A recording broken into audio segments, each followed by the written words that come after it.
We might just get hit with the Rico. Me Millie. Cause we in the field with them birds like we play for the Eagles.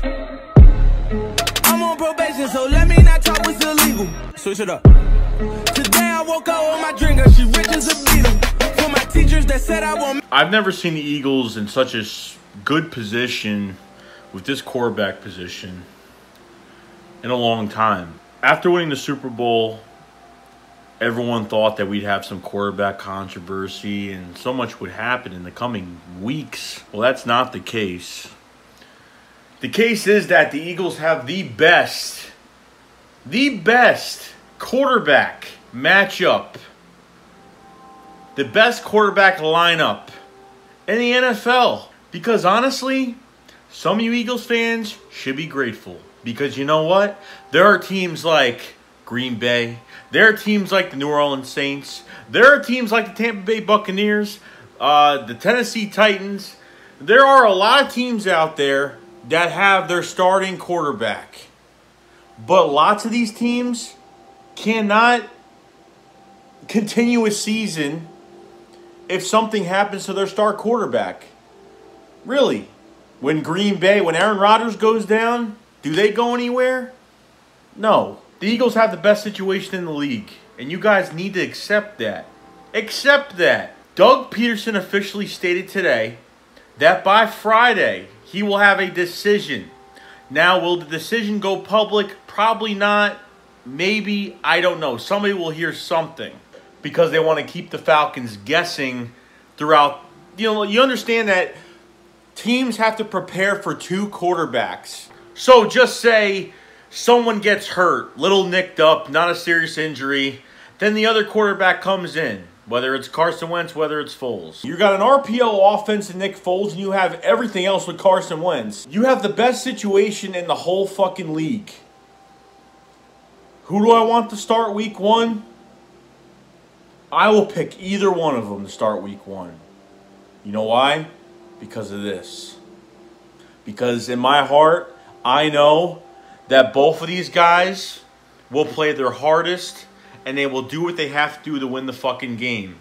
With all the weapons we have, this game helps. The opener helps because, number one, you're home. And when we're home, we don't fucking lose. When we're home, we have the best fans in the fucking world. When we're home, we have the team's back no matter what. I'll have their back to that fucking opener. I will scream, I will yell as loud as I can and lose my fucking voice and bust my vocal cords because I support this fucking team 100% and whatever decisions they make. And I don't care what quarterback is in. You guys shouldn't care what quarterback is in. Want to go back to preseason? Then go back to preseason. Go look at the past. Go back to preseason with the 5 turnovers that Nick Foles had and all that bullshit. Because he's not running any RPOs. He's not scheming against another team. Doug is calling in plays. Offensive line played like shit too on top of it. I'm not giving excuses because he played like ass. Blake Bortles last year in training camp, Blake Bortles in one fucking session of camp, he threw 6 picks. 6 picks in training camp. And their fans were trying to write him off. But look at what they did. They made it to the AFC Championship game. They fucking choked, but they made it to the AFC Championship game. Doesn't matter with fucking preseason. Whatever Doug's decision is, I'm going to support it 100%, no problem. I got no issue with it. The reality is Carson Wentz is ready. This isn't from a source. This is me telling you this. Carson Wentz has been ready. But it's all about risking the future. That's what it's really all about. The ACL is not a big deal because it heals a lot at shorter time. The LCL is a bigger deal because it takes longer to heal than the ACL. That's the whole issue with this injury. It wasn't just a normal ACL. It was an ACL, LCL tear. So it's a lot more serious. From what I look at, from the videos I see, from every time training camp with Jimmy Kemsky and Brandon Lee Gowton and all these guys tweet out what Carson Wentz is doing on video, and then seeing him before the Browns game preseason when he was warming up and he was doing all this shit on the field with his brace on, looked pretty damn good to me. No one trusts Nick Foles going into the damn game. This guy won us a goddamn Super Bowl in 50-something years. We have been starving for this Super Bowl that we just got. And I'm glad that the fans are even hungrier for more, okay? Because no one is settled right now. Okay, the new norm, quoted by Doug Pearson, this is the new norm of Philadelphia. And you know what? It's another underdog season, even though we're not underdogs, but still it's another underdog season because we're the defending Super Bowl champs. Everybody is writing us off. I've never seen a team that just won a Super Bowl get kicked in the nuts so fucking hard. They're already writing us off, and they're writing on these other fucking teams. Other teams like the Saints, but they're a good team, so I have no problem with the Saints because I know the Saints are going to be pretty fucking good. The Vikings are another team. You don't know what's going to happen with teams and their schedules. Some teams have harder schedules. Some teams have easy schedules. Some teams have a lot of talent but can't get it done. Some teams have little talent but get it done. It's all about gelling together. And what I know about this Philadelphia Eagles team, the culture and what Doug Pearson has brought to this Eagles organization is a well-outspoken, do whatever you want, feel free to express yourself whatever you want and however you want to do it, and go out there and play fucking football, have fun. That's what the fucking culture is, okay? And I don't give a fuck. Like I said, I don't give a fuck who fucking starts.